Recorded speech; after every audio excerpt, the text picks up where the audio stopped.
Well, I think an issue of huge consequence, which by definition the media does not talk about, is the fact that we have fewer and fewer large media conglomerates controlling what we see, hear, and read. And if we believe in the idea of a vibrant democracy where you and I disagree, that's great.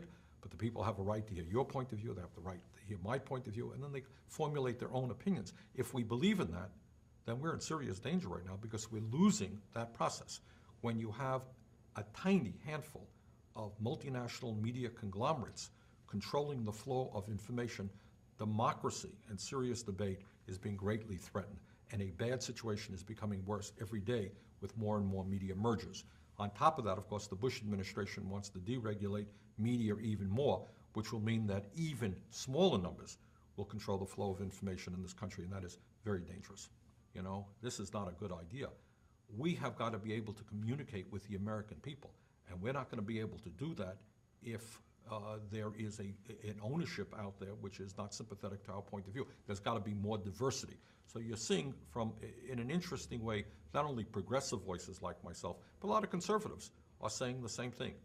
Let us never forget that in the last days of the Soviet Union, there were dozens and dozens of newspapers and magazines and radio stations and television stations. People think it was just one station. There wasn't. Problem was they were owned by either the government of the Soviet Union or the Communist Party of the Soviet Union. And in America now, we're moving in that direction. You got all kinds of magazines and newspapers and television networks. Look at who owns them.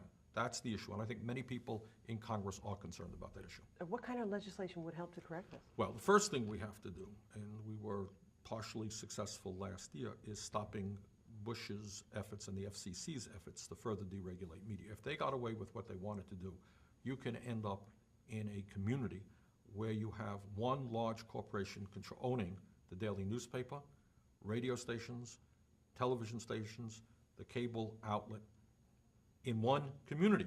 Now you tell me that that sounds like democracy. That's what Bush wanted to happen by doing away with cross-ownership rules, preventing one company from controlling all of the flow of information. A federal court last year ruled in our favor, saying that those rules were wrong.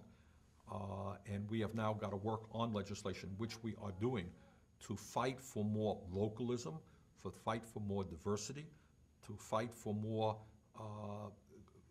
ownership from families and small businesses rather than just multinational corporations.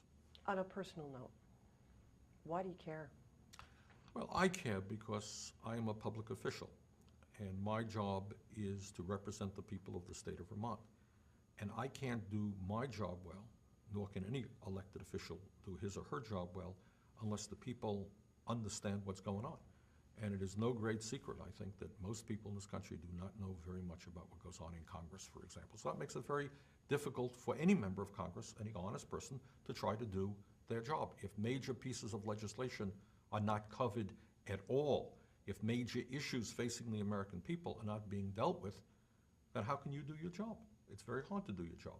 For example, the most important issue, to my mind, that faces the American people is what I call the collapse of the middle class in America. The fact that despite a huge increase in technology and worker productivity, the average American today is working longer hours at lower wages than was the case 30 years ago. You have two-income families, husband and wife are both working. They have less disposable income than a one-worker family did 30 years ago. Now, don't you think that that's a big story? Don't you think that's a huge story? Why does that happen? How does that happen? What can we do about it? It's a non-story. We have the widest gap between the rich and the poor of any major country on earth, much wider than it used to be in America. Richest 1% own more wealth than the bottom 90%.